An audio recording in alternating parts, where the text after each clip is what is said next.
Here we go now. Batman scoop on the mic. Mix in the mix on the wheels of steel. This is what I was fucking born to do. Let's go.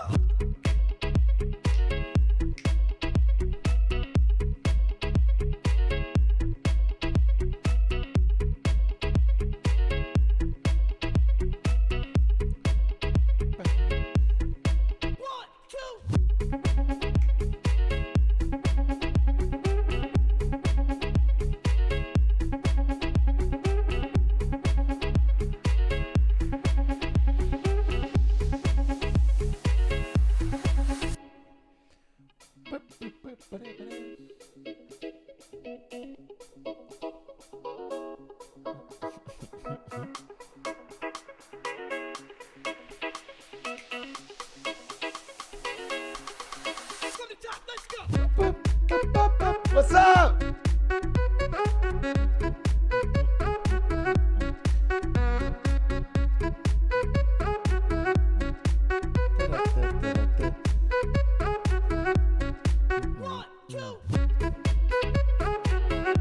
Sorry, I'm just getting something ready.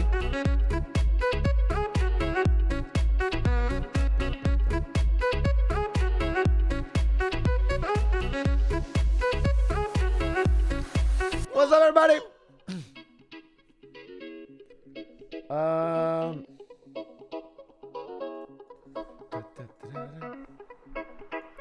One more second.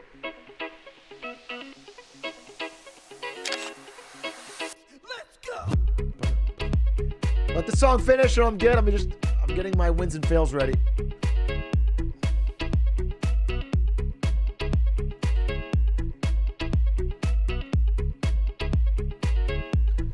Yo!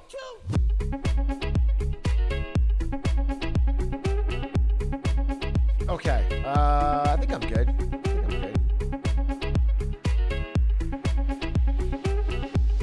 Yo, how's everybody doing? What's going on? Hello. Thank you for the subs, by the way. Goddamn.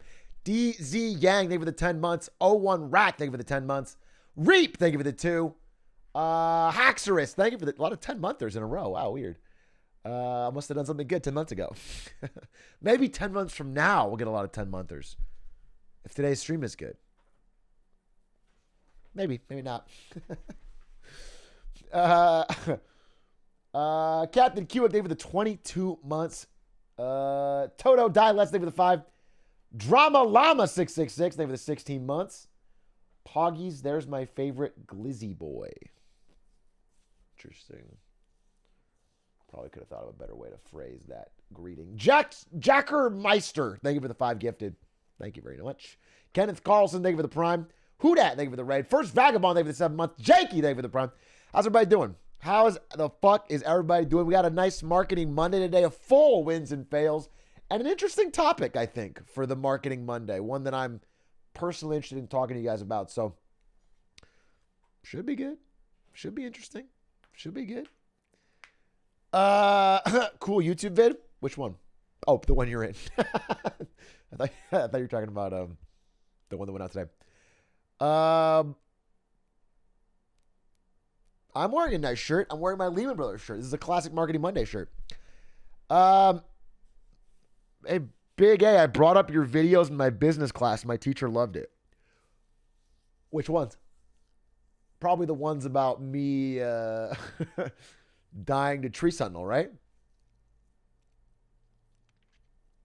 Probably Paper Mario. Oh, you watched Hitman. You watched Hitman World Records with your business teacher. That's cool. That's sick that he's into that. We won't forget Reviewed Pants 7. I don't know who that is, but if you spam it one more time, I'm going to fucking ban your ass. All right? And then I will forget you. I've already forgotten who Reviewed Pants 7 is. I don't know who the fuck it is, but I will ban you. All right? So get on the fucking show. We don't spam here. All my spammers, because we have a lot of overlap, everyone in my chat who feels like getting that spam energy out, we have a sister stream called Connery's Pants. Okay? We have a nice collaboration. You go to Connor's stream, you get it out of your system, and you come back.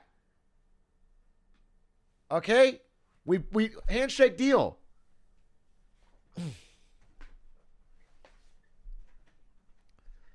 He hasn't been live. Shit, that explains it. That explains it. The fucking safety valve is gone. Atrioc, do you like Dr. Pepper or Mr. Pibb better? Wow, you just predicted the marketing money topic. It's all about Dr. Pepper versus Mr. Pibb. Dr. Pepper, of course. Although I don't have a major preference because I don't like either of them that much. Outside of like in a root beer float. Ugh. A Spectacore likes Mr. Pibb. So it must be bad. It sounds very Canadian preference. Atrioc,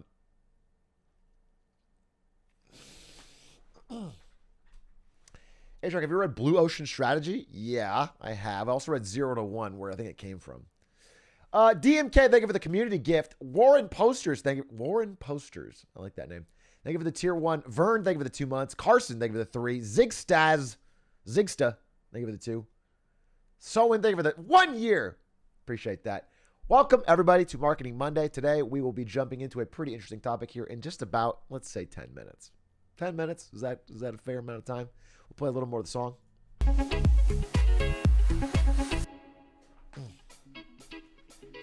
Oh! Well, we'll get to it.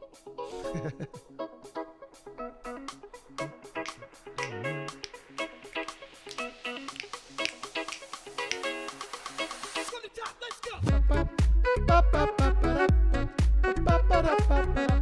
Blue Flag, thank you for the prime. Lord Lasagna, thank you for the 14 months.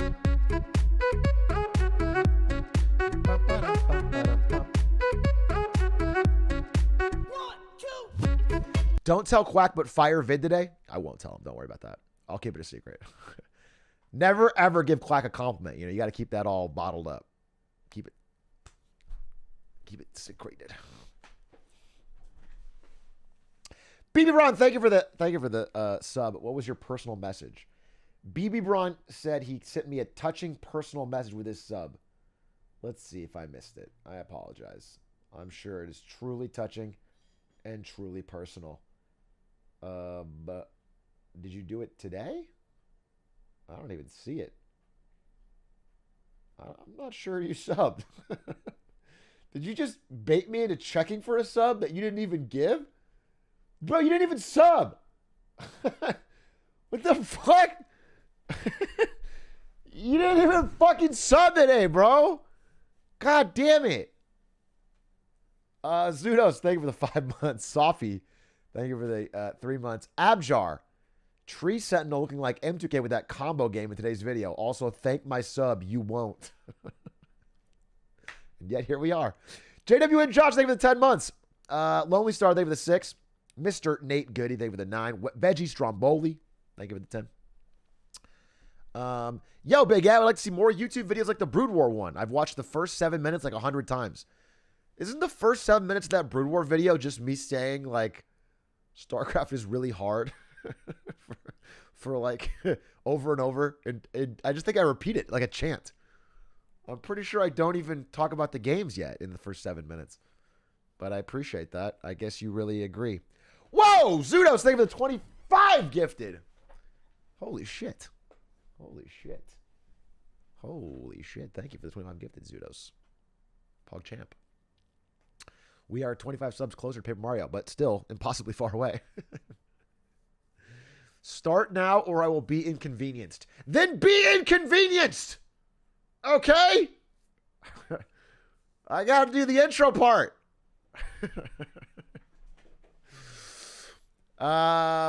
Oh no. Big A, I lost my 38-hour Elden Ring file to save corruption. Oh, please ease my pain with your Sweet Marketing Monday. Oof, dude. That actually fucking sucks. That actually sucks. Damn, it extra sucks because you have to... Well, you know what? Here's what I hope. I hope to hopes that you wanted to respec. That you wanted to try something different. Because then the game will be a little bit different. But fighting the exact same enemies with the exact same gear, doing the exact same thing is going to suck. Should have done my trick. Spend 38 hours on the first boss. That way you don't miss much. If your save gets corrupted, it's just like one thing, right? So you should have thought about that, but I guess you weren't as smart as me. Oh, how does that? Who got that big A clips emo? Wait, what the fuck? Wait, whoa, wait, whoa, whoa, wait, whoa, whoa, whoa. When did we add that? Wait, when the fuck did we add Atrioc clip? I didn't add that. Wait, who the fuck added that? I mean, that's dope. That's a dope. I didn't add that fucking emote. Did I? It's from the Reddit. Can mods add emotes? Or am I literally smoking that good kush? I don't remember any of that. No, I don't. Off that Zaza. Hey, Bebron, thank you for the 14 months. Take 2. Thank you to the Glizzy. This is your thoughtful message. Thank you to the Glizzy Meister Glizzy himself for teaching us all about the world and showing us it's all about perspective. Even a pleasant trip to Paris, the love capital of the world, can cause massive grief. What a stupid message. Thank you so much for making me read that. Thank you for the 14 months. Do you like Arby's? No, I don't. I don't like Arby's. Helped me win a state business competition. Thanks. You know, I famously got banned from a state FBLA, if we were talking about, for stealing a water bottle in Atlanta. Actually taking a sip of a water bottle. So I guess we've had different outcomes. Kind of unfortunate for me. There's a video on it if you haven't heard. Check it out. Atlanta story on YouTube. XG Few, thank you for the 2 months. Mountain Dave, thank you for the prime. Spooky, 3 Spooky, 9 me, thank you for the prime. West, thank you for the 8 months. Zunny, thank you for the 4. I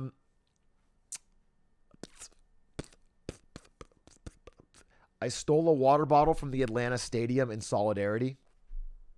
Thanks, King. Thanks. Thank you.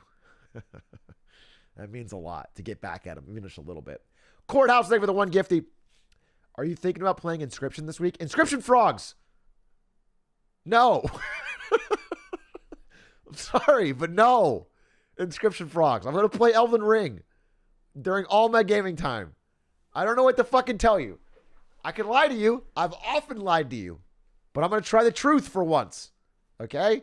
I've been working and I've been getting sleep. So I'm in a whole truth-telling mode. And I want to tell you, I will not be playing Inscription this week. Almost certainly. Almost certainly. I want to play Elden Ring out the ass. Loud Noodle, thank you for the prime. Master Mono, thank you for the prime. B Manual, thank you for the 5 months. Are you going to play Arkham Asylum soon? Oh, yeah. Yeah, and I wouldn't lie about that. Did I just say I was telling the truth? I am. And let me tell you, Arkham, it's going to be a big Arkham week. Bro, I can't. I'm thinking Arkham Tuesdays, Arkham Wednesdays, Arkham Thursdays.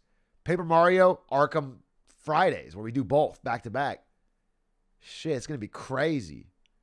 I might watch Batman episodes in the corner, Shark Tank episodes in the bottom right corner, Arkham in the background, while talking about Paper Mario and doing the Toad voice.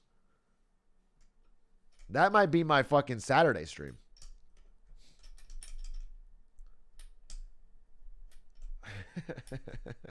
While VTubing.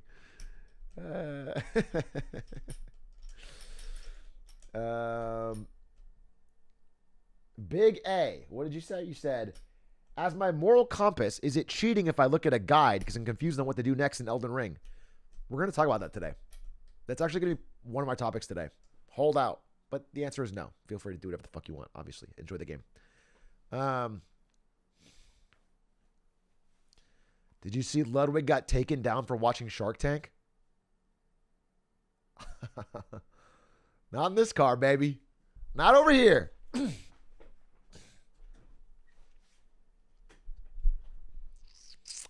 Mr. A. Oh, I've been a YouTube frog for 1 year now. Okay. and you said something, but I lost it. And recently, I'm going through a very tough breakup, and your videos give me a genuine laugh, and this is my first time ever actually watching your stream. Thank you. Just dropped a sub. Jayok, thank you for the sub. Sorry about your breakup. Buy Elden Ring, you know? It'll take your mind off everything for 100+ hours. Dive in, baby.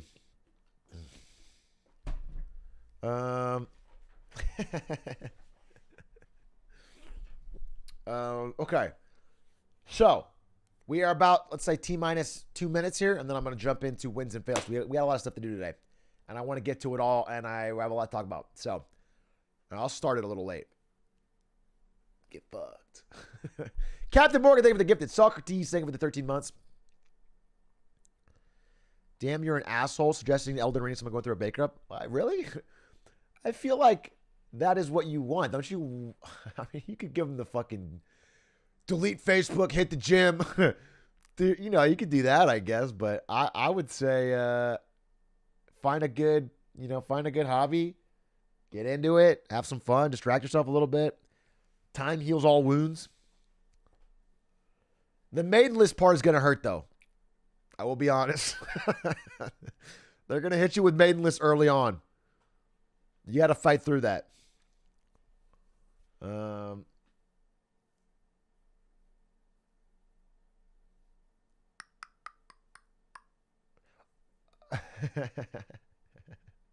I fell in love with the tree sentinel. I certainly didn't. Not me.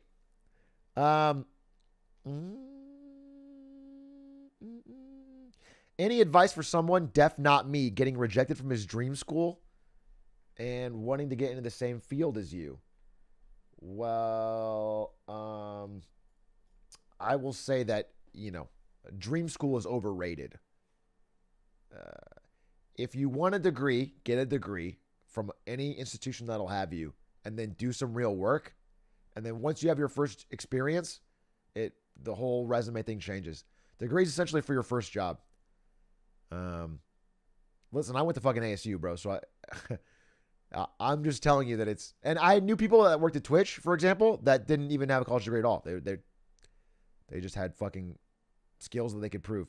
So I wouldn't read too much into it, and I wouldn't feel like your life is in any way hampered or your dreams are fucking off limits because you didn't get into one fucking school.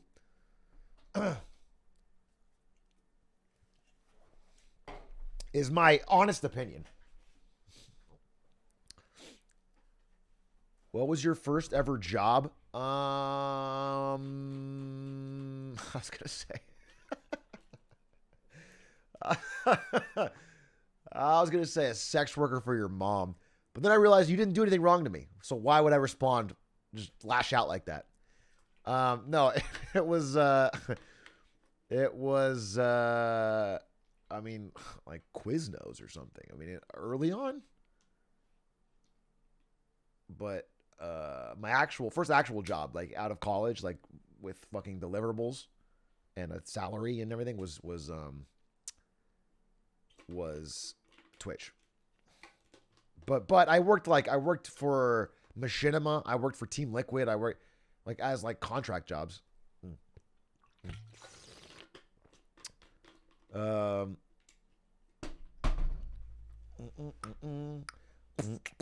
Actually got a 10K year raise from your tips on asking for more money / resume vids. Can't thank you enough.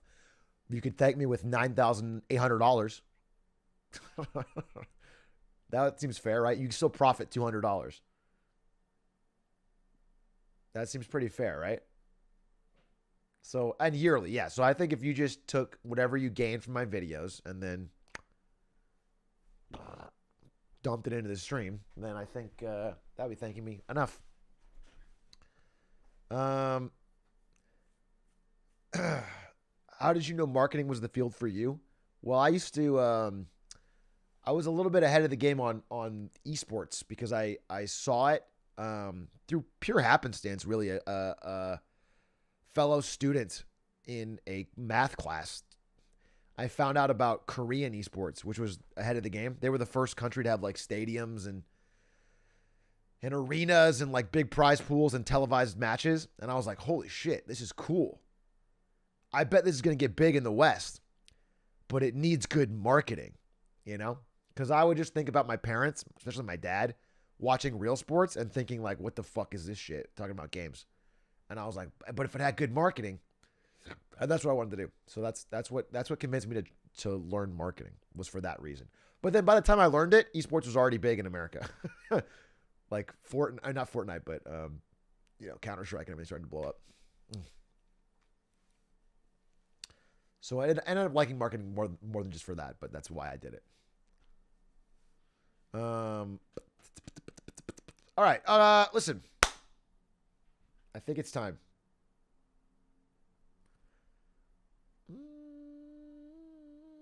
Hey, Big A, I've been working at McDonald's now for about 1.5 years, and I am about to head into my senior year. Do I resign to focus on my studies or keep going for senior year? Entirely depends on financial situation. Entirely depends on that. And also if you really will honestly focus on your studies. But I will say doing full-time school and work is hard. Really, really hard. It can definitely burn you out. So if you have the finances for it and you think you'll actually work on your studies, then do it. Yeah, it'll probably pay off. Okay. Yo, pray for Ubisoft. He's in 18 days into a stream where he can't end until he gets Challenger in League. He can't end the stream until he gets Challenger? Does he sleep? Well, he has to sleep. It's 18 days. All right, so it's like a subathon kind of thing. You know, for a lot of people, that would be just the end. They could never do it. It's not. I hope he does get it, but that's hell. He might be in purgatory. He might have already died. Emperor, thank you for the 2 months. Goops, thank you for the tier 1. All right, let's go. Let's go into it. I think it is time to transition into the world of Marketing Monday. But I'm going to need you to do something for me. I'm going to need you to look closely at this video. Welcome to Marketing Monday on Monday, March 7th. Let's kick things off with some wins and fails, starting with my first win of the week.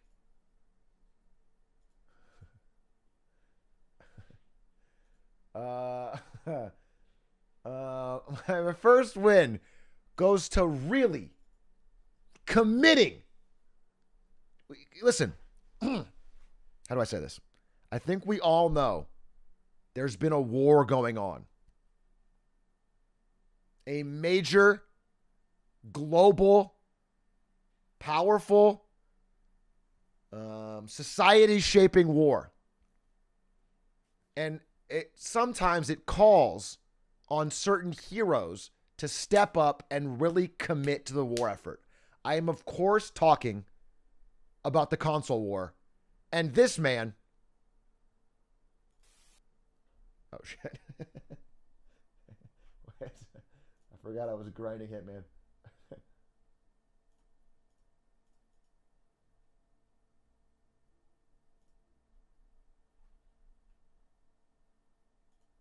Oh, whoops.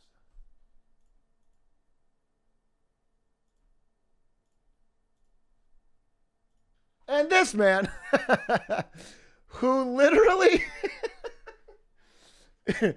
took a picture of himself after putting a patient under general anesthesia, intubating, and going on controlled mechanical ventilation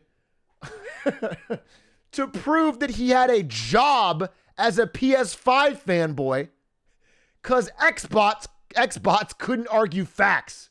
Saving lives, my job. Console wars, my hobby. Hashtag PS5. This is real. He had to delete it.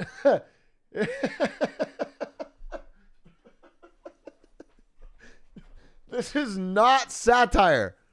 This is an actual doctor who apparently got called out for being, I don't know, not having money or something in a Console Wars Twitter thread, and so dropped this. That is powerful, okay? War needs heroes to step up. This guy truly is out here trying to fight the good fight for Sony. I always love console war stuff, man. Console war stuff is so funny because it's like the corporations don't fucking care about you. No, why? It's just a fucking different $300 machine to play games shittily compared to PC anyway. Xbox players been real quiet. Yeah. Phil Spencer is my personal friend. Well, then you better start fighting this guy. You better post a picture of yourself at your job.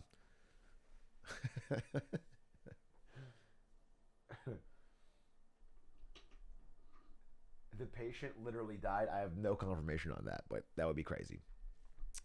Anyway, I thought I would give that guy a shout out. Wow, what another salvo of the ongoing war.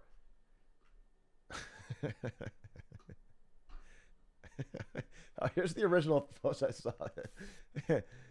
There's a video of a doctor who's a Sony fanboy. He stopped mid-anesthesia and exposed client records to make a video slamming Xbox fans for not being as financially successful as him. Console wars mid-procedure. The war never stops! It's all fun and games until his patient's an Xbox fan. Yeah, you got to be careful. One thing I will say is if you guys go to the doctor and you're going any anesthesia, don't tell them what console you prefer because you never know, right? You never know. You might not get the full treatment that you want. Yeah. Yeah. You want to be careful. I mean, both sides are out here, they got power.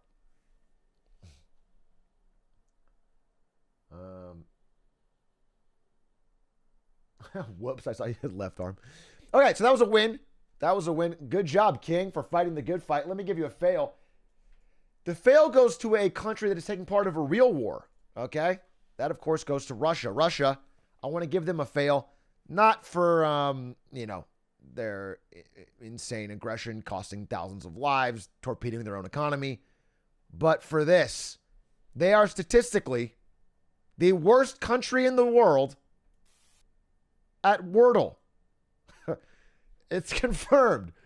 There is a release study that looked at average win rates for Wordle across every country, and the only one that hit yellow on this bar is Russia. Russia is literally the worst country in the world at Wordle. So it explains one of the many reasons they're losing it. They're getting too aggressive.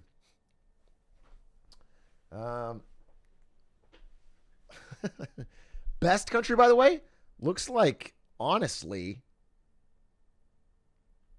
South Africa? Ireland?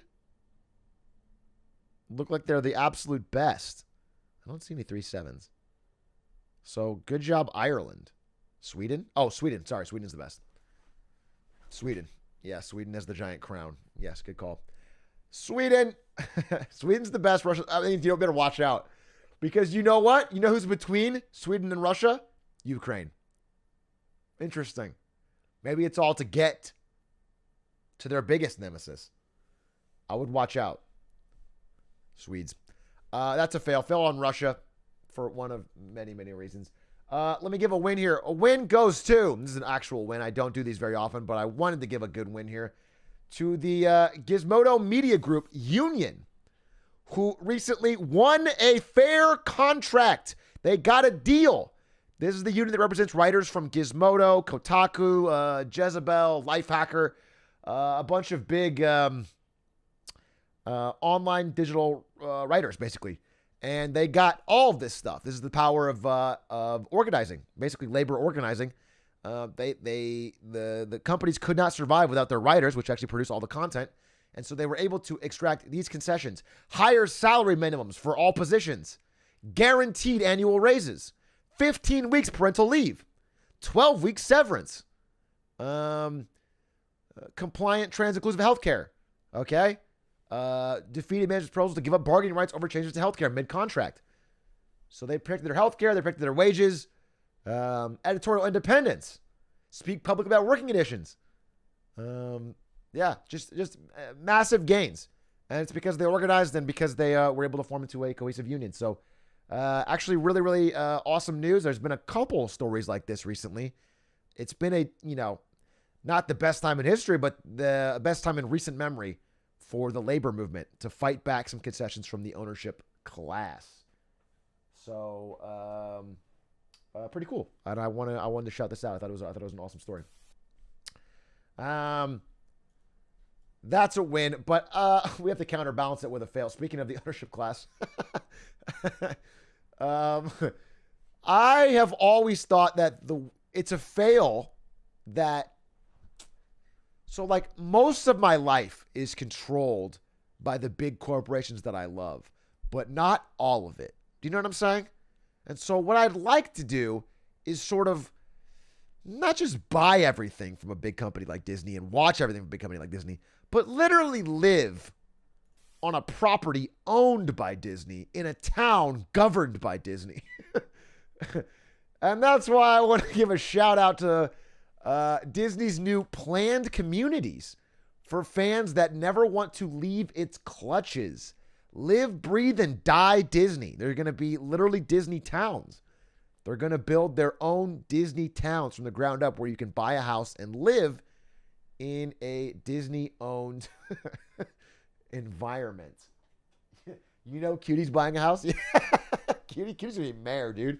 Cutie Cinderella is going to be fucking mayor of one of these places. She's going to rule with an iron fist. It will always be happy.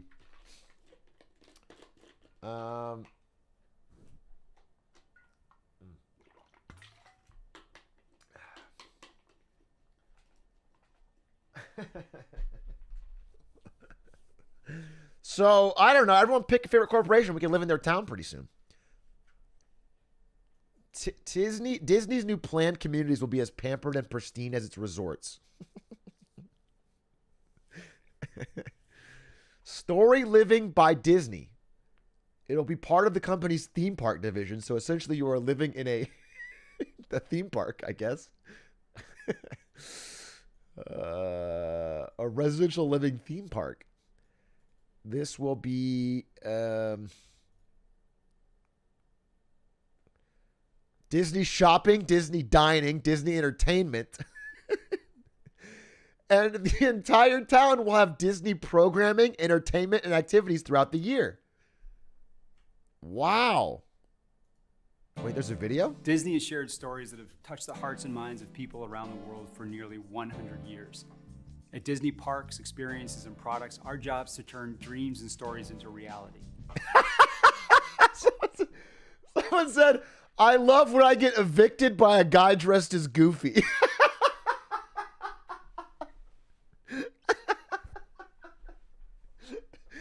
Yuck. You didn't pay your rent there, pal. I'm afraid you're out on the street. Gosh.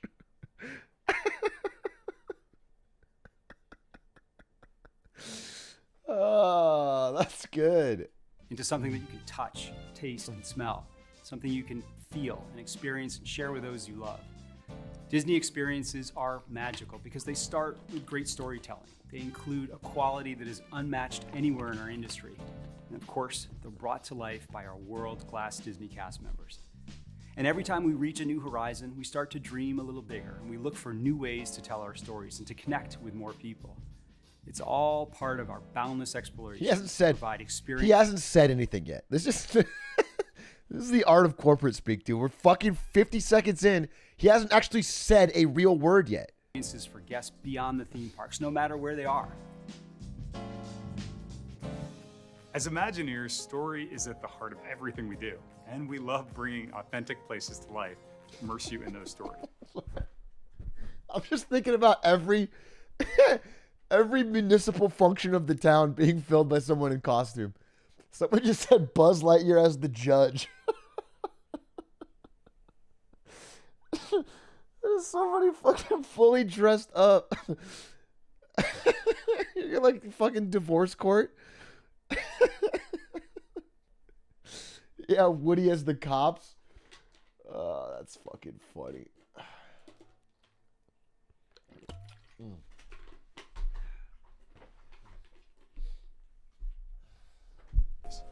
Our consumers trust that experience. Woody planting fucking evidence on someone he shot illegally. Woody turning off his body cam.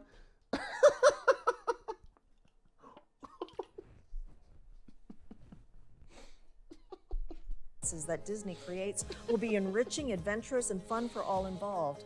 And they all There was a snake in his boot. I had to shoot him. There's some weed in your boot. Holy fuck. That was funny. Holy shit. That is a fucking funny concept.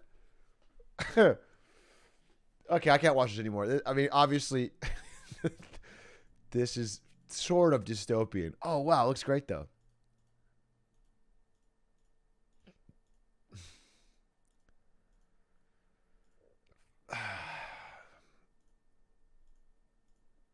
I mean, I'm rich. The world goes to shit. Maybe I will live here. We'll see. Put a big fucking wall. It's gonna be fucking It's gonna be a much. It's even more dystopian, sadder version of what was that Matt Damon movie? Elysium. It's gonna be Elysium, but instead of a cool spaceship, it's gonna be a fucking Disney fucking housing complex in Rancho Cucamonga. That is good. All right. Next, that was my fail or my win. I forget. They're very important. I always think deeply about whether it's a win or a fail. Next. So speaking of wealth, actually, I wanted to say. So some of you, you get all up in arms about the billionaire class, okay? And you think, wow, should people have, should like 10 people have half the wealth of the whole entire nation? Should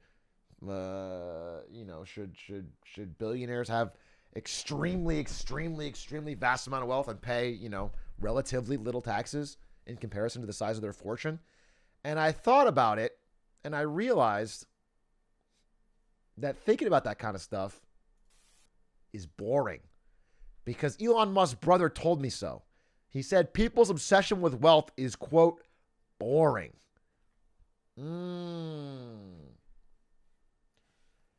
And he knows what he's talking about because he is worth about $1 billion, largely through selling Tesla stock given to him by his brother. And he sold it pretty much exactly at the top, which was interesting. Basically, right before it lost a third of its value this year, he offloaded about $800 million worth. And when asked about it, he said the obsession with wealth is boring. And so I realized that I was being kind of lame by caring about this kind of stuff. And I should just get a cool-ass cowboy hat that shows that I'm rugged and in touch with the people and work on a blockchain-powered charity. Which was what he was on this article to promote. Yeehaw, baby! So I learned a lot. Thank you so much, Kimball Musk, for revealing that we were all just being kind of boring by caring about this fucking wealth inequality stuff.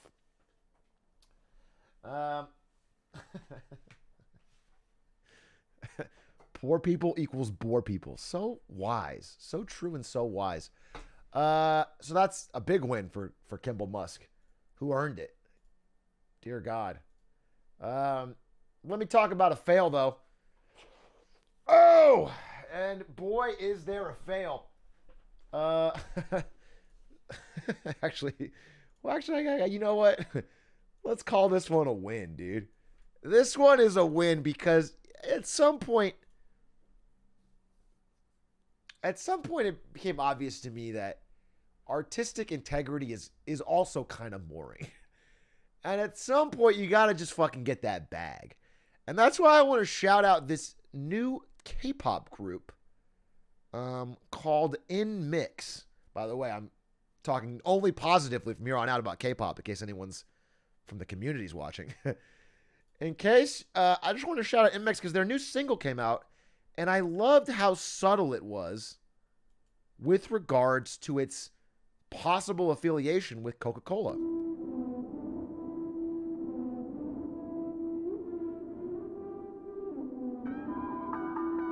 Sorry, we have to get ahead.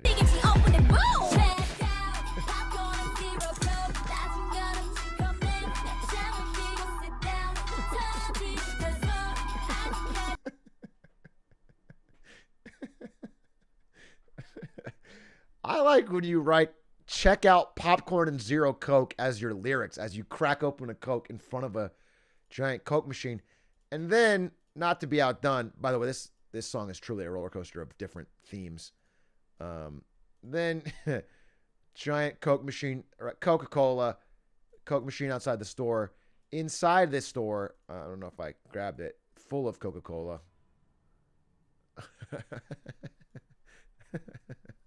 Basically, every scene in this video is permeated with Coca-Cola, and I think it was just part of the artistic story they wanted to tell. I think what they were trying to say is that their band and their ethos and their reason for being is to help drink delicious Coca-Cola. So I just thought I'd give them a shout out, for getting that bag, basically. Did they put hashtag ad in the description? No, they didn't, and I don't think they needed to because it was very subtle. It was tasteful, and it was like part of the art. I think it's a metaphor for the 1%. That's so powerful. Oh my God, was it? That's so powerful.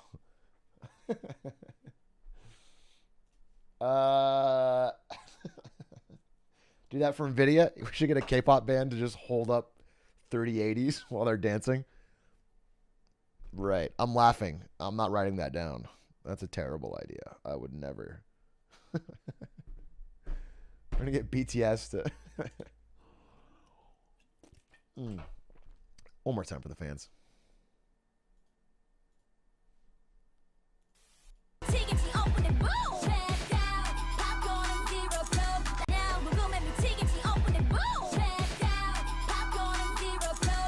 Woo! Goddamn! Goddamn! It still hits. I mean, that's one of the greatest. I want to see the genius. I want to see the genius explained on that lyric. See if there's anything more deep to it. Okay. Speaking of major moves, okay, in the world of branding, in the world of acquisitions, let's talk about what's easily, by far, the biggest win of this week. And it actually is kind of a win. This is actually kind of a huge win. I'm kind of shocked. As of today, as of literally like 12 hours ago, Snoop Dogg joined FaZe Clan. It's literally FaZe Snoop on Twitter.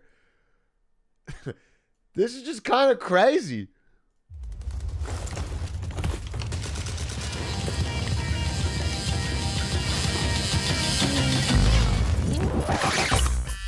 Am I still streaming? Let's go. You're breaking up. I'm breaking up. They got a highlight of his fucking streams where he like is off camera half the time, streams with no mic for 8 hours, plays like old Madden games. It's right now, baby. That's all to break it up doing. You did. FaZe Snoop. I mean, this is I was not on my bingo card for this year. This is wild. Snoop Dogg just performed at the Super Bowl. Snoop Dogg is a national icon. A multi-platinum rap artist and celebrity and influencer, and he's now part of FaZe Clan. It's actually a crazy, crazy get. The first Crip in FaZe Clan. I don't think Snoop is a practicing Crip anymore.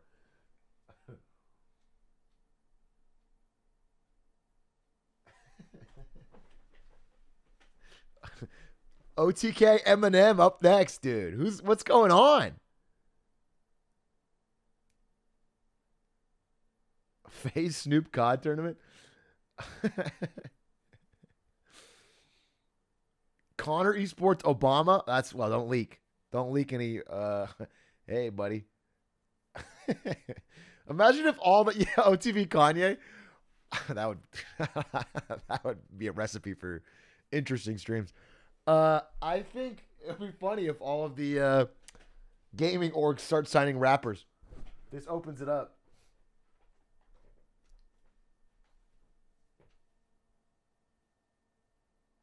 Do you think Martha Stewart's criminal record will prevent her from joining FaZe? Yeah, I think so. I think Snoop's fine. But I think Martha's too... she's too OG, you know what I'm saying? Getting Martha Stewart in FaZe would be like... It might make... You know, it might scare people off, basically is what it is.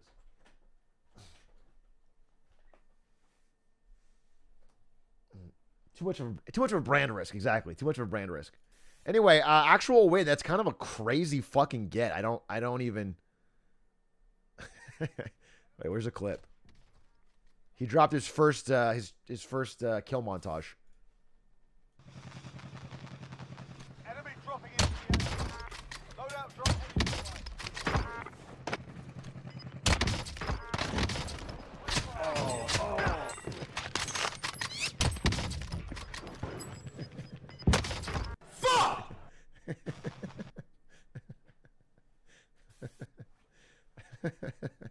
It's not real.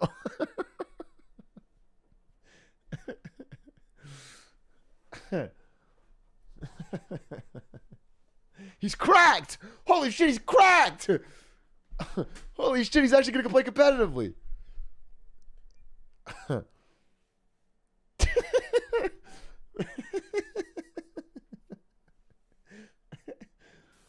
All of Snoop's last 6 streams have been dead silent. But that hasn't stopped between 5K and 48K people tuning in to watch him inaudibly play Madden while he has a few joints. People have tried to let him know that he's muted, but his chat is emote only.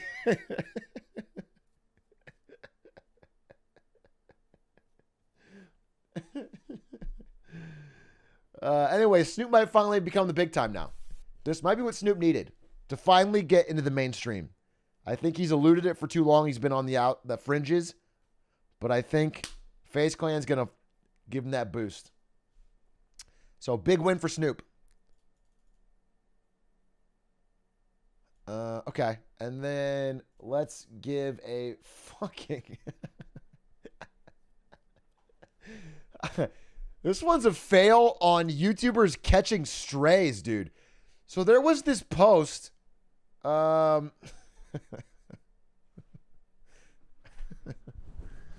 There was this post that created a fake news story of fake CNN journalists. Basically this right here. Unbelievable. CNN reported journalist Bernie Gores died once in Afghanistan and again in Ukraine. Not only did he die, CNN used a fake name. His real name is Jordy Jordan. He's a famous YouTube gaming streamer. Here he is, same photo. Good reporting, CNN. So they made up this whole story to make it seem like CNN was creating fake journalists and having them die. Except this is literally just an actual YouTuber named Wings of Death. That never happened. They just found his photo and made this entire thing up. Sorry, Wings of Redemption. Sorry, Wings of Redemption. Yeah, it's literally Wings of Redemption. And so... And by the way, Russia, an officially checkmarked Russian government official, was amplifying it. The main battle is not in Ukraine. It's with the lies and fakes of the mainstream media. #fake news. Except it's literally just a YouTuber named Wings of Redemption. He's real. He's a real person. This happened. He just grabbed this photo from Wikitubia. And now Russia's using him as a fucking proof that the media's fake. It's insane. So, yeah, fail. YouTuber. Dangerous job. I feel like I'm gonna get Jake Hurwitz. Again. And then I think, okay, that's a lot of wins and fails, but I want to make sure I get to them all here.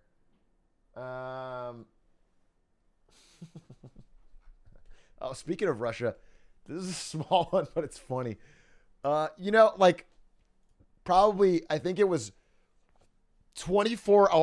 probably 36 hours after the initial invasion of Ukraine by Russia, a major Russian news outlet that is close tied to the government accidentally released their victory article that they had pre-written. They accidentally published it. They took it down immediately, but they had already pre-written a victory article and and published it. that implied that the war was already over, that Ukraine was now pro-Russia, that they had a new government. And I found this, and it's very, very funny. You can read the full translation if you want to type this in or look this link up. But they, of course, immediately took it down. But it's, it's good to always be ahead of the news. That's the real win on this one. And finally, my final win and fail, I think, goes to, listen, we've been talking about billionaires. But I want to talk about, well, actually, we're talking about the siblings of billionaires. That's the theme of today's wins and fails. And,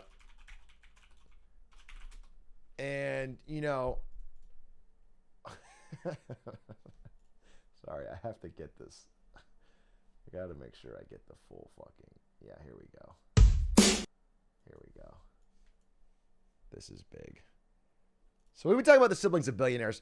And as impressive as, the vast fortunes of Elon and Mark Zuckerberg are, what their siblings do is almost more impressive. See, what Kimball Musk has managed to do is pull off wearing a cowboy hat while being obscenely wealthy. Powerful. But what Zuckerberg's sister has done, maybe even better. Okay? Wait, I need a YouTube clip because this honestly, watching on a Facebook player is disgusting.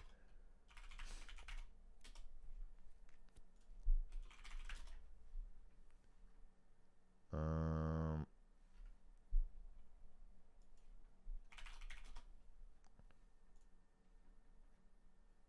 my God. I tried to find it on her fucking Twitter and it gave me the NFT profile picture warning. There it is. Okay, I got it.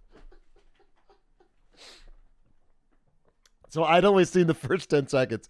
So I just saw buy them up and hold on tight. Yes! This is what crypto needed. I was worried because lately crypto's had sort of a bad rap, as filled with a lot of scam artists and rug pulls and, meaningless phrases said over and over to build a sense of community so they can trick you into basically spending your money on useless tokens. But now that we've got this song, now that we know that we can hodl our way to the moon together, I think I'm in.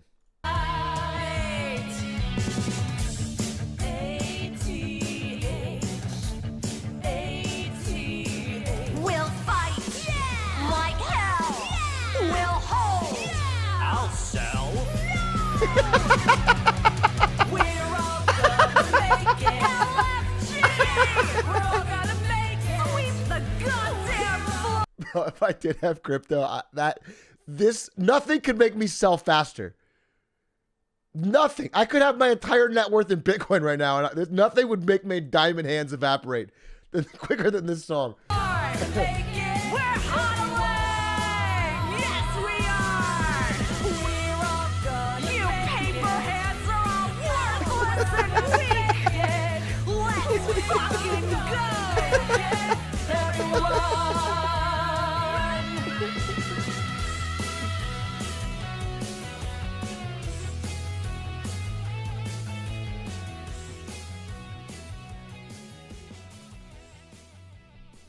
Is this not making fun of crypto people? No, you thought this was ironic?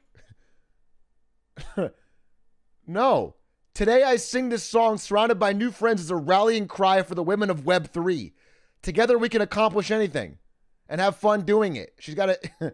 You know this is ironic? What the fuck? Are you not a believer? This shit's real. This is a banger. Quote unquote, real musicians have been quiet ever since this came out. And that's a fact.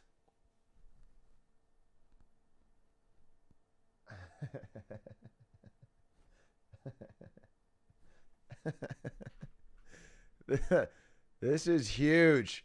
Anyway, the Zuck has been outshined by his sister. I'm sorry, but you are making a bigger impact, Randy, on the world with your music.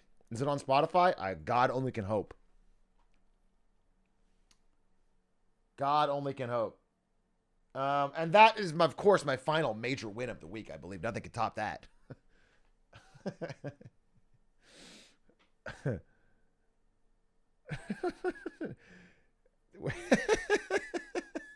Wait, some people in chat are actually selling.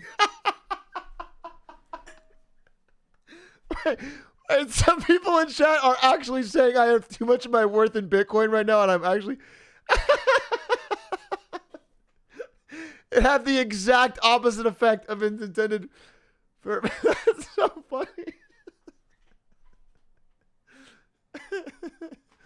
No, you didn't hear the song. You wouldn't even pay attention to the lyrics. It said hodl. I'm gonna make it, everyone. Our project won't go cheating. However, Sisyphean, we won't get rocked if things go right. See this new coin? I know she is bigger than Satoshi. So buy him up. Remember this part? Are you stupid? It didn't say sell him. It said buy him up. And hold on tight. It's like you weren't even listening, and it's embarrassing for you. It's like free financial advice.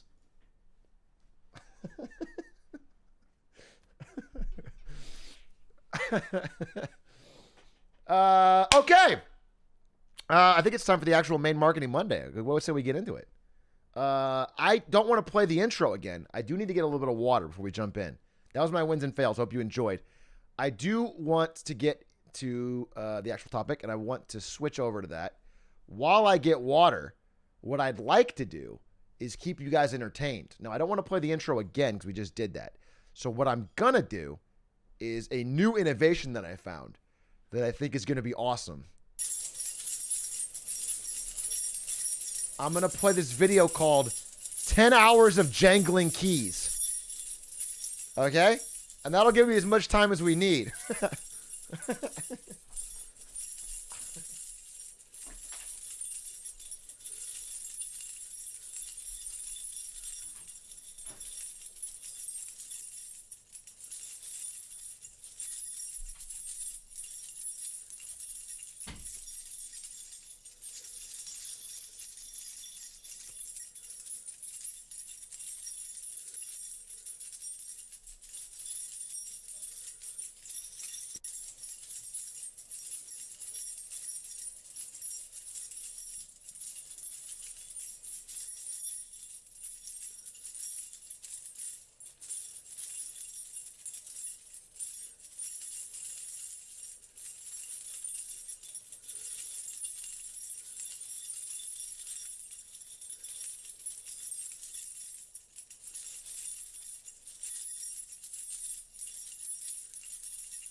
Damn, these keys rule.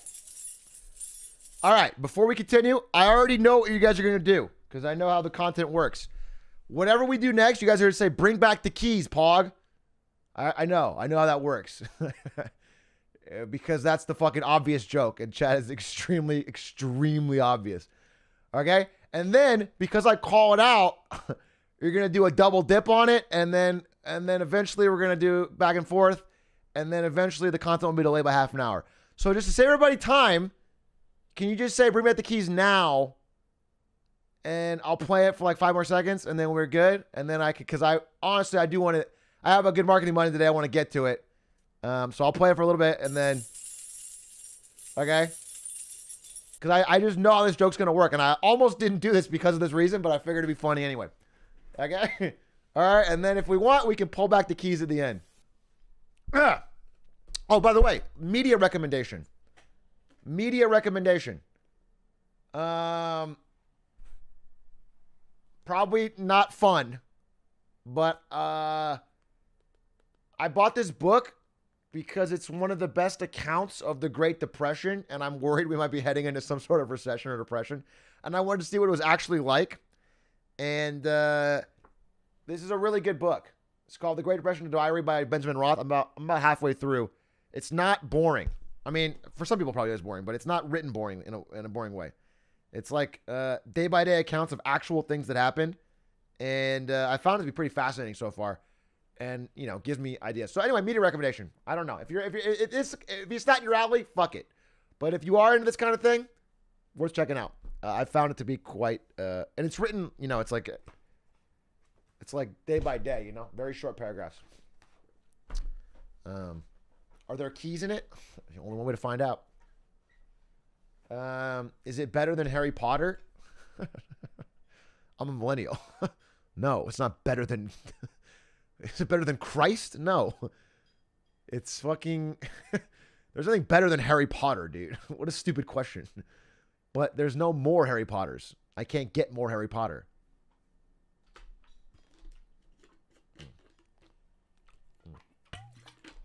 Who wrote it? Crazy enough, J.K. Rowling. Isn't that wild? Yeah, The Great Depression, the diary, was entirely fictional, created by J.K. Rowling. Isn't that fucking... What a twist. It's still in the universe. It's still in the Harry Potter universe, obviously. It's just all about the Muggles. That's like... This is like a cool teacher trying to get kids to read The Grapes of Wrath.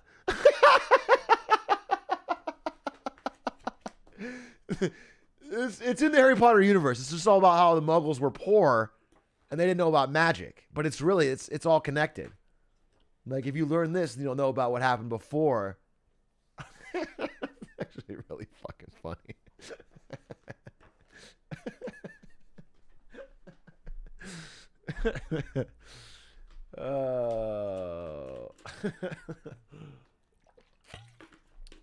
Calling history Muggle lore is the funniest thing I've ever heard. The funniest thing I've ever... I wish I could tweet that. How do I tweet that?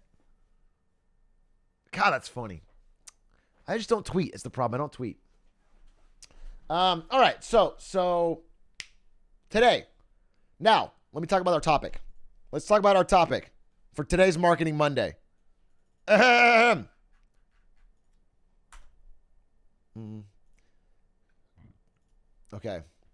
So, I'm going to change my title.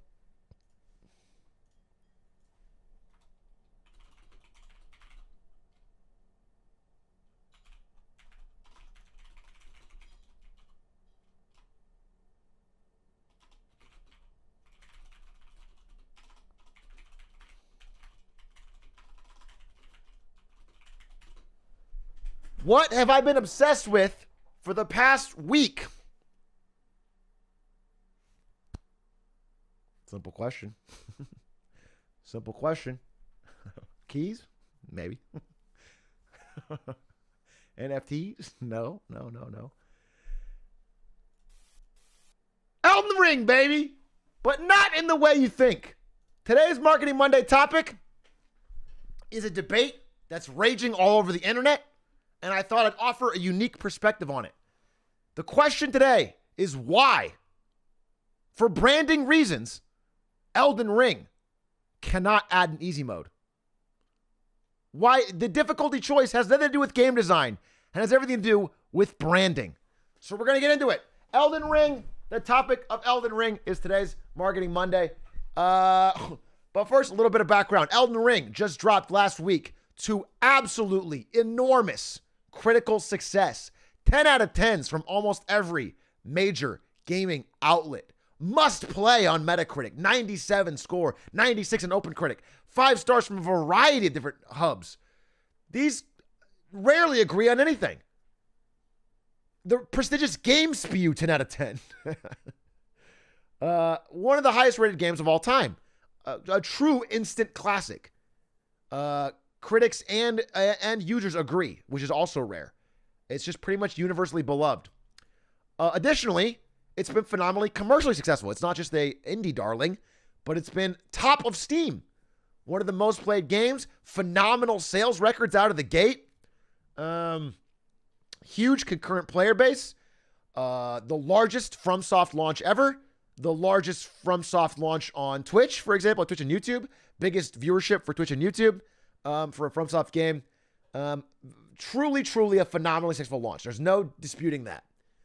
And so I want to get into some of the reasons why I think that's the case, and some of the reasons why changing some of the key parts of their formula are a bigger decision than whether or not they're accessible or whether or not they are game design a good choice. That doesn't matter as much as what I think as the marketing reasons. So let's go back in time for a little bit, if you don't mind. If you don't mind, we can just take a little time back to 2009. Now, some of you, I guess, were 2 years old. Some of you were very young. But if we travel back to 2009, we can go to this PS3 title called Demon Souls, where a young Miyazaki, I think he was 29 at the time, was a newly hired coder at FromSoft Entertainment, and he was assigned to the game Demon Souls, which was thought internally to be doomed. It was thought of as internally branded as a failure. It had an uncompelling prototype, and no one else wanted to work on it. He wanted to work on it because he figured if I could find a way to take control of the game, I could turn it into anything I wanted. Best of all, if my ideas failed, nobody would care. It was already a failure. And so, because there was this one chance to try things that were unproven ideas, he was able to create Demon Souls, an action RPG that had different takes on the way the genre could be played than other major titles. Again, 2009, as we say here, is the era of the Wii. A lot of games were doing the big open world, large maps filled with different dots. They were hand-holding quite a bit. Games were getting generally easier, and this went in the entire opposite direction. And when people played demos of it, they hated it. Demos of this game were universally panned. When it was showed at trade shows, it did not do well. But after release, it began to get some cult following. It began to get some interest. People that played it actually find themselves liking it. Its unique aspects made it stand out from the crowd. It made it differentiated, which is a word we're going to use a couple of times today. Differentiated. And basically, most importantly, whether these decisions were good or bad didn't matter. What mattered was that they were different. They were contrary to its popular contemporaries. That means it was able to stand out. Whether, if it was the same as what other AAA games were doing, then it would be compared on their differences. So it would have worse graphics. It would have maybe worse voice acting. If it was doing everything else the same except for that stuff, it would just be a worse version. But it became something else and allowed it to stand out and be unique. And it paid off quite handsomely. So if you look, this is the sales figures for all their previous games. Basically, middling to no success on Armored Core, Atogi Myth of Demons. They had Adventures of Cookies and Cream was their best game from FromSoft. A 78 out of 100 Metacritic game that I've never heard of. Adventures of Cookies and Cream. This was their biggest game prior to the release of Demon Souls, which barely edged it out. From there, they gained a cult following. And when they released Dark Souls 2 years later, it actually was a massive success for them, for their size. Selling over 5 million copies. Completely turning around the studio. Dark Souls 2, even better. Bloodborne, also massive. Not as big as Dark Souls, but still massive. Dark Souls 3, huge. Sekiro, huge. Sekiro had a bigger launch than all the previous combined. Didn't sell, hasn't as long to sell as Dark Souls 3. It's actually on pace. And then Elden Ring, in the first week, absolutely smashing almost all these previous ones and on pace to be bigger than all of these by far. Elden Ring is only a week out, smashing everything else. So, Bloodborne was PS4 exclusive. Yeah, it's also exclusive. True, exclusive. So, if you look at this, they've seen phenomenal increasing success from this formula ever since starting with Demon Souls, an unknown title that sort of stood out. And on the contrary, games that have adopted more traditional methods of being quote-unquote AAA are, in fact, struggling. Horizon Forbidden West, which has the terrible distinction of launching their first game around Breath of the Wild and their second game around Elden Ring, one of the worst launch schedules of all time, has had a massive drop in sales following Elden Ring's launch. 80% down. Despite being, by many measures, a great game. I haven't played it, but by many measures from people I trust, it is a beautiful game with a compelling story, an exciting world, cool enemy design. The fact is, it has been completely overshadowed. Completely overshadowed. And I want to talk about, there's a couple things I want to talk about today. The main question is about difficulty, because I think that's the most interesting aspect of their brand and the one that's being debated most often. But a couple things I want to mention before that is the unique aspect they did with not hand-holding with regards to the map and quest NPCs and all of that. So this is an example of Elden Ring's map. As you can see, it's extremely sparse. There is not much on this map. It looks very weathered. It looks very old world. There's only extremely functional things. A lot of emptiness in between. There's a lot of stuff on this map if you actually go there, but you don't see it on their map. And in comparison, I pulled a screenshot of Horizon Zero Dawn's map. Again, this is the direct comparison. Horizon Forbidden West. This is Horizon Forbidden West map. This is the map. This game came out at the same time. It has an entirely different approach to the concept of open world.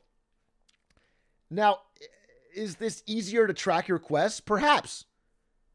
Elden Ring is not easier to track your quests, but it can be said that this is more overwhelming, more confusing. The air of mystery is certainly reduced. There's just so much going on. And more importantly, is it scratches an entirely different itch. So what I think a lot of AAA games have leaned into is almost Skinner Boxian methods of getting humans addicted. And humans love task completion. We like the idea of checking boxes. And so games have leaned heavier and heavier into that, and by giving us a lot of different boxes to check. But at some point, it's refreshing, and it's definitely iconic. It definitely stands out when a game actually refuses to do that and cuts it all back. There's no boxes to check. There's no, when I complete a dungeon, I don't know that it's 100% complete. I don't know that I found every item. And while that can be frustrating sometimes when I'm trying to find the item, it's also freeing. It's also, it feels like my brain is not trying to be hijacked in a way that many AAA games do. And so I want to stand that out as a unique thing. Whether or not the UI in this game is perfect, it's actually often criticized. The branding choices that it's made to be distinct are powerful, and they make it stand out from everything else in the field. And so it doesn't even matter so much if they're good or bad. I think that's what I'm trying to get at, is that it's more that they're distinct. The distinction is the powerful part. So moving on, this made some developers angry, and this is developers from Ubisoft and Guerrilla and some other Sony studios, basically kind of mad at the Elden Ring reviews. The early reaction was that this is proof that reviewers don't give a flaming poop about game UX, which is user experience, UI, my life is a lie. They also don't care about PC graphics, stability, and performance, apparently, nor quest design, really. And, coming from users, this would be just an opinion, but coming from developers, it reads like sour grapes. It reads like not understanding that there may be something distinct here that is refreshing to gamers, that is causing a unique brand to emerge, that is causing, again, nothing in Elden Ring regarding to their UX or difficulty is particularly new. They are, whether you consider them problems or solutions, they've been about the same for all of their previous games. They've never had, that kind of UI. And so it's been successful, undoubtedly, that has found an audience that is continuing to grow. So rather than writing it off, I think it'd be more worthwhile to look internally and seeing if there was some potential there, something powerful. And so this kind of summed it up for me. Daniel Dwyer had a great. As nasty as the "is Elden Ring designed well" discourse is, maybe a thing worth considering is why many players are so forgiving of rough edges, odd UX, and idiosyncratic design. Many players seem to enjoy the struggle, even in these areas. Perhaps there are valuable lessons there. And I think there are. I think there are valuable lessons there. I think that there are things that other developers can learn from and even improve on. I don't think anyone who is serious about it will say that the UI or the difficulty skill, I don't think any aspect of Elden Ring is quote unquote perfect, as in can never be improved.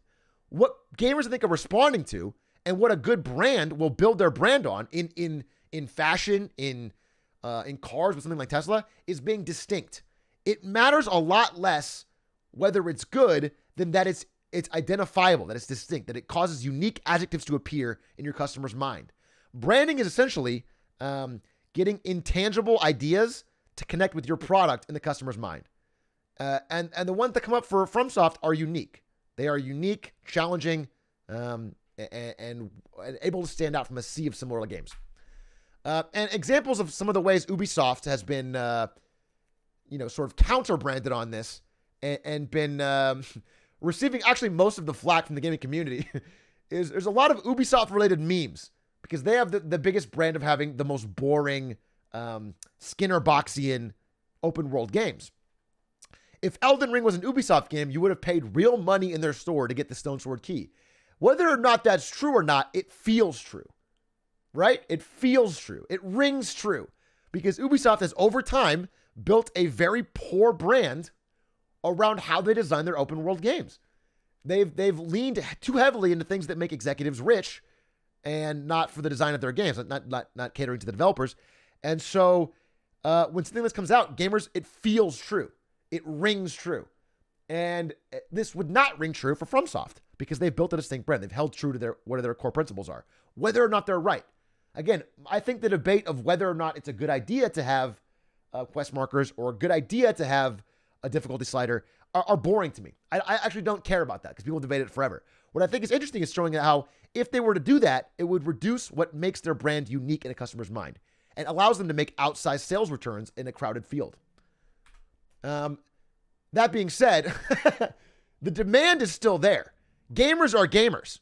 The fact that they choose not to do it does not mean that they couldn't do it. You know what I'm saying? Elden Ring runes are for sale on eBay right now. People are spending hundreds of dollars on Elden Ring runes to avoid farming.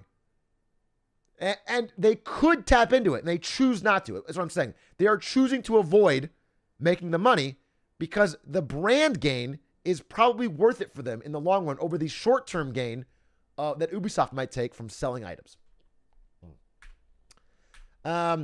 This also was a great example. Someone said if Ubisoft designed the UI. Now, again, this is hyperbole, but this is what the brand has caused gamers to think. By the way, you can't even see it under my face. There is a giant, wait, let me move my face. Mini map with a bunch of quest markers on it. Press A to jump. Press X to activate tarnished mode. Enemies detected. Message of the day. Maybe I should investigate that cave. Giant UI. Level up in the bottom corner. And again, whether or not, this is a little bit exaggerated, it shows how gamers think. The fact that whether or not it's perfect, they've used a minimalist approach to branding, and it causes you to stand out. It makes you think, in comparison, how extreme their competition is in these examples. So this is extreme and funny, but Ubisoft is looking bad. And so I found a study on this. With regards to Tesla. Because Tesla I wanted to sort of talk about why I don't think couple UI issues. And I think Elden Ring has a couple UI issues. Like, for example, pressing the button to open the map is not the button to close the map. It's annoying. But gamers can forgive that because it's distinct. And I want to get into that with brand image. So this is a research done on Tesla. And it was basically examining why Tesla, who had some serious quality control issues around their new plants, they were releasing cars that had like missing rivets, just real quality problems. Doors that weren't hinged properly, all that stuff. They panel gaps, and they were turning out that stuff wasn't affecting consumer perception. It wasn't hurting their brand. And what this study found was that low brand image is much more damaging than low brand quality. For example, what that means is strong brand image can overcome negative quality issues. People will forgive slight quality issues if you have a strong brand image, if they feel aligned with what your brand represents. Strides in quality are not as powerful as efforts aimed to enhance brand image. Tesla has built a very compelling, strong brand. Again, I talk about Tesla's stock price all the time, but there's no denying they've built an incredibly strong brand, and they do things differently. They have different showrooms. Their showrooms look much more higher quality. They don't do TV advertising. There's no like guy in a cowboy hat going, Tesla's like a truck month kind of thing for Cybertruck. They stand out. They've been distinct and done things differently. And they've focused on their messaging around the environment and around the future and around innovation. And that has caused them to have diehard rabid fans. It's similar to what FromSoft has done with their games. It creates something that makes them distinct. What this means is that high-image brands like Tesla, like FromSoft, can recover from lapses in quality while still maintaining the adoration of its user group. And I think brands like Ubisoft may not understand that. I think that these guys right here don't quite get that. I think they think that review scores and consumer adoration and all the hype is down to simple things like game UX or stability. And people don't really care about that much as they care about the deep core feeling that the game provides them. They're focused on, when you're in Hammer, all you see is nails. They're focused on their individual nails. And I think if you zoom out a little bit, the distinct nature of what Elden Ring has done, and it really is such a beautiful game, is much larger than any of those little details. And a game can truly be a 10 out of 10, despite any of this not being perfect. Now I want to talk about difficulty. Because I think that's the most interesting part. Difficulty is one of the core parts of the FromSoft brand. It's what allowed them to really stand out from the pack. For a while, until maybe Elden Ring, which has sort of branched that, it was their main thing. It was the main thing that made them distinct.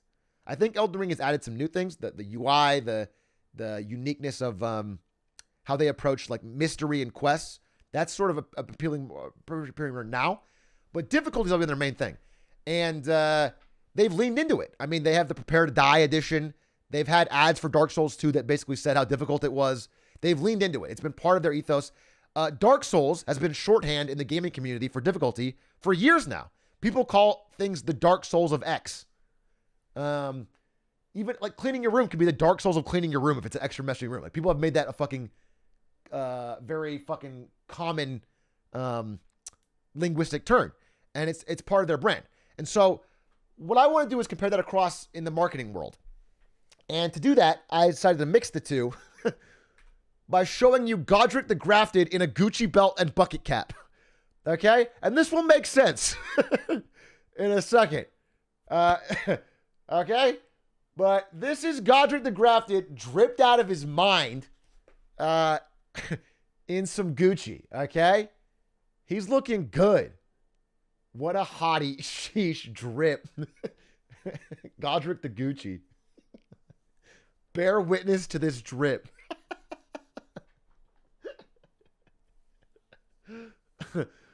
And basically, when I think of what benefits difficulty gives a game like Elden Ring or any FromSoft game, what are the benefits for the community? Like, what does the user get out of the difficulty? And it's basically two things. Like, why is it a benefit to the consumer? Why would adding an easy mode?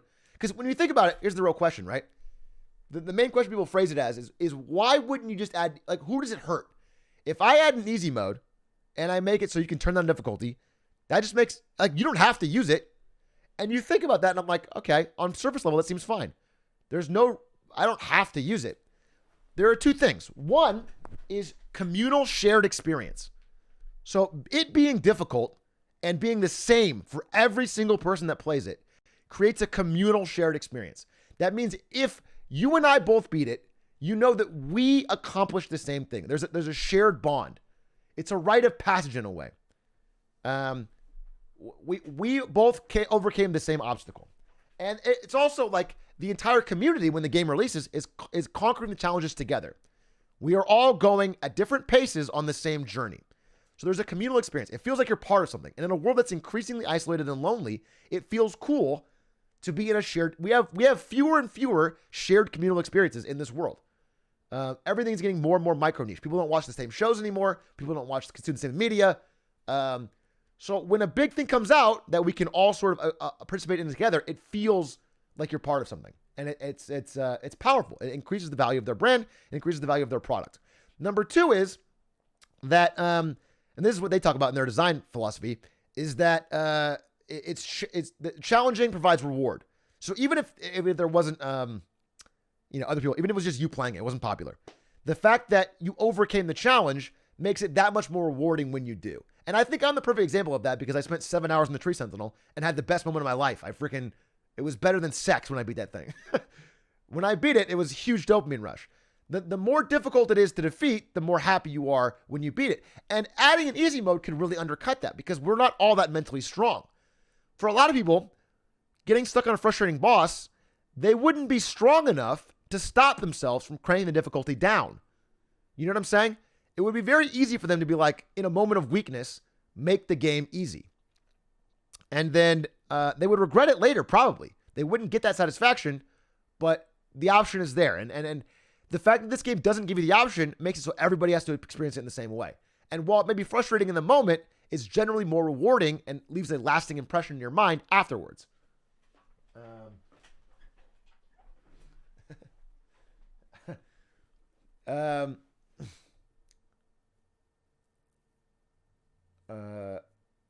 So those are two things. The third thing, and this is the one I'm talking about later, but I think is the downside, is that this is something that they benefit from brand wise, but isn't probably a great thing. It's that for people who, I want to be careful here. For people who may not have a lot of other things they are accomplished or proud about, it can almost be like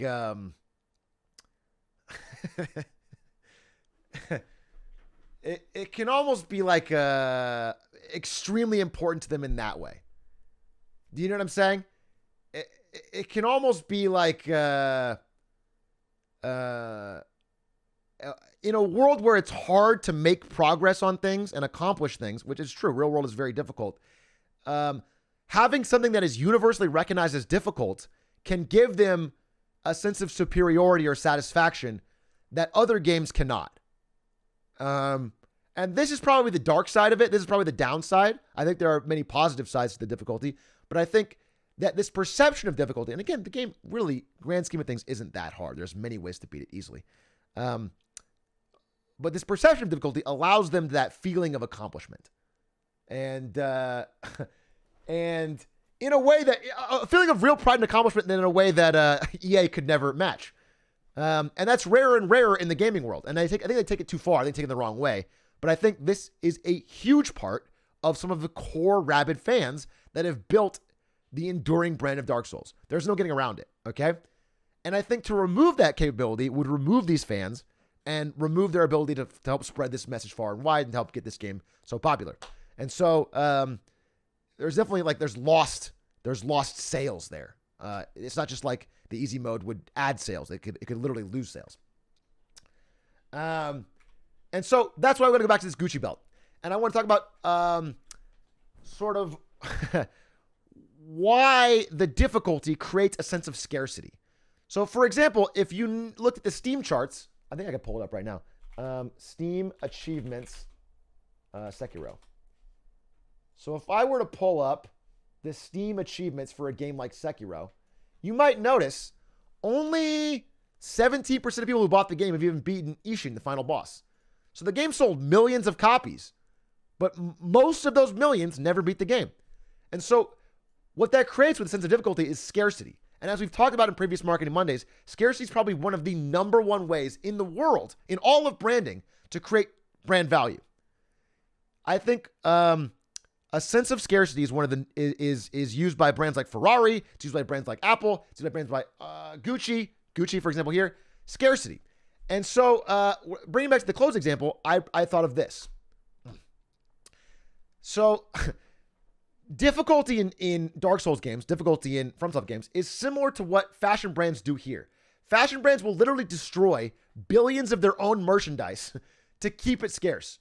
If a product is unsold at Gucci, they don't sell it for cheaper. They don't discount it. They destroy it. Because if it were to be sold for clearance or for cheap, over time, that would make it less scarce and reduce the brand value of their product. It's wasteful and it's bad in terms of fashion, but in terms of video games, it's basically what FromSoft is doing. By making less people able to beat it, it feels more accomplishing for those that do. Which is a huge part of what has made their brand unique and strong. Now, the downside of that is this. As the game has gotten more accessible, and there's no denying that Elden Ring is the most accessible of the games so far, it's actually added many, many ways that make it kind of a lot easier to beat. FromSoft fans still need that scarcity. So much like these guys destroying their own products, FromSoft fans are destroying players of their own game by getting mad at them for using summons or magic or, certain items or certain guides, because they need to reduce the amount of people that qualify as real fans. This is an actual psychological need because the scarcity is being reduced. Elden Ring is so popular that the number of players that have beaten it is too big for them to feel accomplished. So they need to gatekeep. They need to burn the excess product. They need to reduce the amount of things that qualify as real beating. And of course, it's the downside, but this is one of the reasons that the brand is so compelling. It inspires this level of devotion. And that's why people get mad. Like people here, this guy's super happy that when I beat Godric, 1.6% of players have done the same. I killed a story boss yesterday, and the achievement said that 2.5% of players killed him. He wasn't even hard, and I died a couple of times. Just don't play the game if you cry about design and difficulty. You know what I'm saying? And these people are, they're right to be proud when they beat it, but often their pride is only defined by how many people fail. It doesn't. If everyone else can beat it, then they have no value. And so, what I want to say is that I don't agree with these people at all, but I understand why it's valuable. This is literally how fashion brands work. This is how all exclusive luxury brands work. This same model. The rich person doesn't want to buy the Gucci belt. Godric doesn't want to buy the Gucci belt if he knows that anyone else can buy it. And so from a branding POV, adding an easy mode would destroy what has made these games unique and compelling from a marketing POV. It would completely undercut that. Now, I listed two important reasons why it hurts from a design perspective, and those are very important. But I think from a sales perspective, it would also, they would sell less. So it's bad all around. This example really, this pissed me off. No magic / summons, just katanas only. This boss was super easy for me because it's fast paced. But for average low IQ Elden Ring players who have negative reaction speeds, it will be a filter. And then they followed up by replying to their own tweet and finding someone else who wasn't talking to them who said that boss was hard. I beat him on my second try because he's actually a Souls boss. You know what I'm saying? But this is not an isolated incident. This is almost the core of what has given these things added value. So while I think we should call this all out as cringe, I want you to understand that this is a bigger, more widespread phenomenon, and it's not just exclusive to gamers. I know it sounds like a gamer thing. It's not, and so it would hurt the brand. It would hurt the brand by getting rid of it. And so I want to talk about what is called the brand identity model, and this is sort of a good way to think about what things are core and essential to a brand. You can use this for almost any brand. I've used this in examples for NVIDIA. It's sort of like, it's a mental model that you use to think about a way a brand is. And you try to find out the core, what is the nucleus? What is the core thing that is like the bedrock of the brand? Then key things that form your identity, and then things that are kind of tangentially related. So for a brand like Tesla, it might be like in the middle. It might be like, things like bringing the future forward. Things like innovation, things like clean energy, things like, thinking outside the box. Things that Elon Musk kind of represents, even though he has some bad sides that I definitely disagree with. Core identity will be things like their showrooms, the design, and extended identity will be things like they've done with partnerships.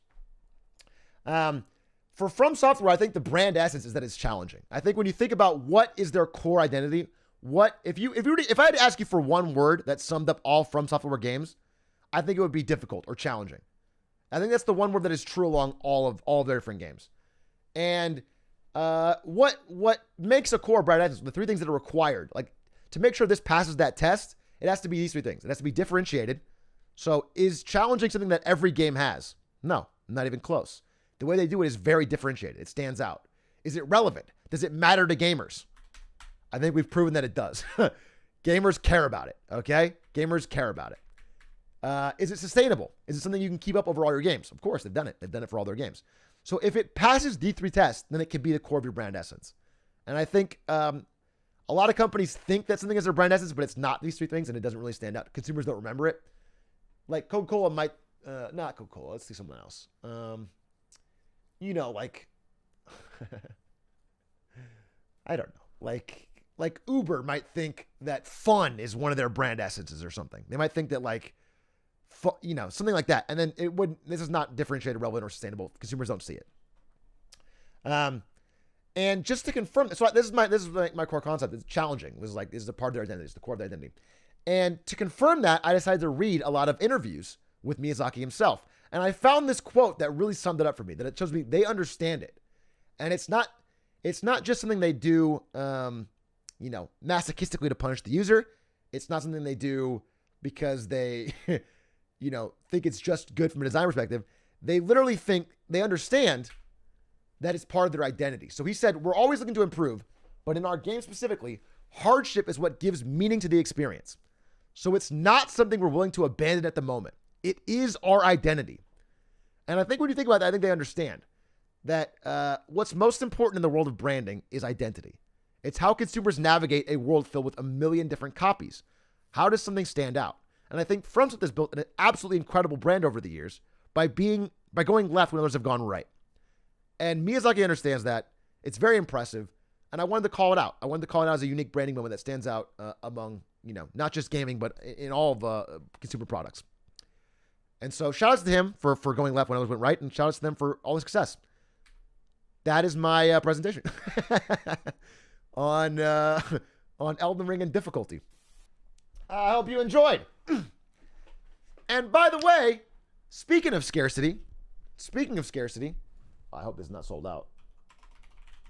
Speaking of quality, I'd like to point you to Atrioc.biz for a flash sale on the Enron hats.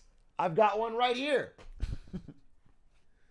Speaking of which, if you want to represent one of the most corrupt companies of the 90s, early 2000s, get your Enron hat now in black. These are extremely limited. They have sold out in the first day every time before. So if you'd like to get one, I would recommend checking it out. But again, entirely up to you. I'll be wearing the black one pretty soon. I got it coming. I bought it myself. Actually bought one for my dad too. So we'll see if he rocks it. My dad remembers Enron too, which is funny. So yeah, that's that. And then I also want to mention one more thing. The sponsor of Marketing Monday, who has made all of this possible and who has been a steadfast supporter of the content from now and the future. They've renewed for future Marketing Mondays. In fact, they're the reason that I'm going back on schedule with them. Public.com. I want to shout out Public.com. There's a link in the description below. Below the stream. But I want to talk to you about them because there's a couple things that make them pretty awesome. Number one, basically what Public is a stock trading app. You can invest in stocks, crypto, anything basically investable. And it is distinct from the one you're probably thinking of for a couple of reasons. Number one, you can buy fractional shares. So one share of Amazon costs $3,000. You could buy $50 worth. You can buy as much or as little as you want of any one share. You don't have to buy in gigantic $1,000 chunks. And it will grow and shrink with the stock itself. Number two, you can follow people. So you can find my account on there and follow me if you want to see things that I'm investing in or talking about. But you can also follow a lot of acclaimed investors and follow their moves. You could follow, for example, Kimball Musk and sell Tesla when he did. So you know where the top is. You can do all sorts of things. You could follow. You know what? They should put Nancy Pelosi on there because she's done a lot of very good trades somehow. They should put her on there. You should follow her. But you can follow people. There's also like some stock discussions on there, so you can find good, interesting discussions and due diligence. And then finally, and most importantly for me, that makes it stand out from its competition here, is that they do not sell your trade information to market makers. So a certain green branded stock trading company makes all of its money not through you trading, but through selling the information on what its users do to people who are betting against that. That's basically the entirety of their business plan. And so this company does not do that. Public does not do that. They make the money off of unspent. They just basically invest unspent money. They get the interest on unspent money. So if you put like $1,000 in and don't buy anything, it's flushing around in a fund, but when you use it, you use it. So it's a much more sustainable and moral business model that I am approving of. So I think it's pretty good. There's also zero fees on anything, no fees on anything. In fact, if you want to transfer any money or stock from like, let's say you have a Charles Schwab account or something, and Charles Schwab has a fee to transfer out, they will pay your transfer fee. They cover all your fees to transfer, and they have no fees. So overall, I'm pretty impressed with it. I use it on my phone, check stocks every day. Yeah, I have a great use with it. Public.com, highly recommend it. And they've supported it. They found out about Marketing Monday. They like it, and they support it. So thanks again to Public. Check them out. Link in the description below. And that's that. That's my read, and that's my Marketing Monday. I hope you guys enjoyed it. I was excited to talk about it because I've been obsessed with Elden Ring lately. How does Public make money with no fees and data selling? That's what I said. So Public invests unspent money. So people have like a lot amount of cash just sitting in their Public account, unspent. They just invest that until you want to use it, and they make the money on that. Now, I think it's time to give you guys what you've been asking for. We've been waiting for. You've been very patient. I appreciate it. And I'm going to get a drink real quick. And I'm going to give you guys the keys.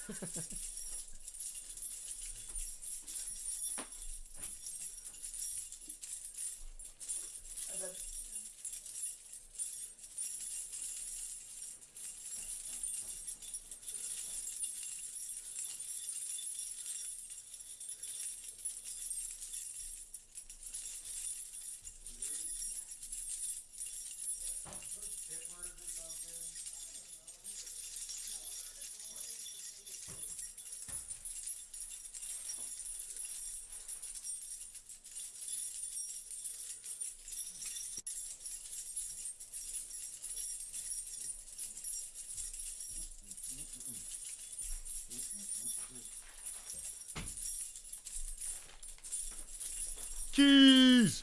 Keys! Keys!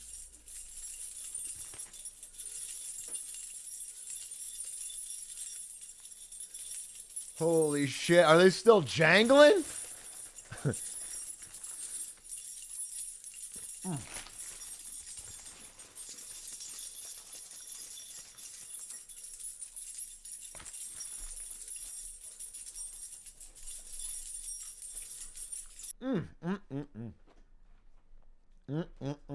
Okay. I was thinking we gotta ration the keys, otherwise it'll be all keys all the time. I don't come here often, but what the fuck? Some first time user tuned into Marketing Monday, saw that and dipped.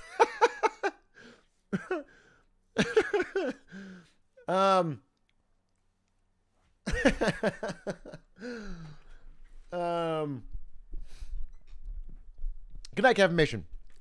Thank you for the help. Shout out to Kevin Mason, who helped with the graph on FromSoft sales. He got all of the sales of all the different FromSoft games over the years and put it together. Thank you, Kevin Mason. That was huge. Very appreciated. Helped make the content better for sure. So I was thinking, we got a little time. A little Shark Tank is what I was thinking. I was thinking we watch the possibly greatest episode of Shark Tank of the whole show, where the greatest product, the Scrub Daddy, was first pitched. The most successful product in Shark Tank history. I think we'll watch that episode.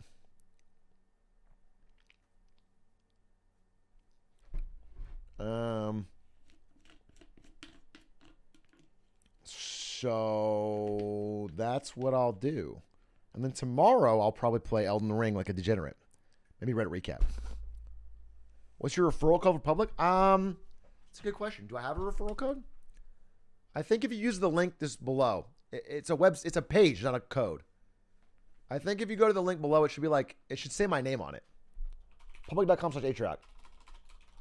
Public.com/Atrioc. Yeah, if you go to here, let me just show you real quick so you can see, because I would hate to get misattributed. Oh, I didn't even mention this. And it's, you can get a free stock. If you sign up with this referral code, it will give you a free share up to $300. When I signed up, I got a share of Facebook, which, actually Meta now, which was worth like, less than it was for sure, but it was still like a free $200, which is awesome. It's like free $200 out of nowhere, which is actually fucking sick. So, yeah, I don't know. It's probably going to be generally small. They're not going to give me out $200 to everybody, but yeah, that's what I got. It's random, and it did give you a free stock, which is cool. So check it out. Is this an ad? Yes, it is an ad. You can follow Cody Co.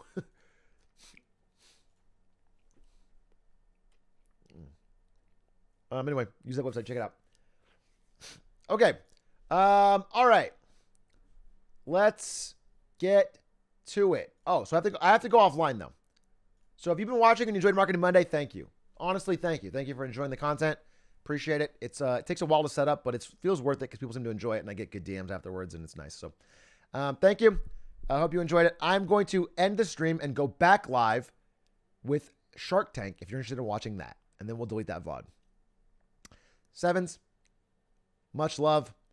If I don't see you after that, have a good night, and I'll see you tomorrow, maybe for some Elden Ring.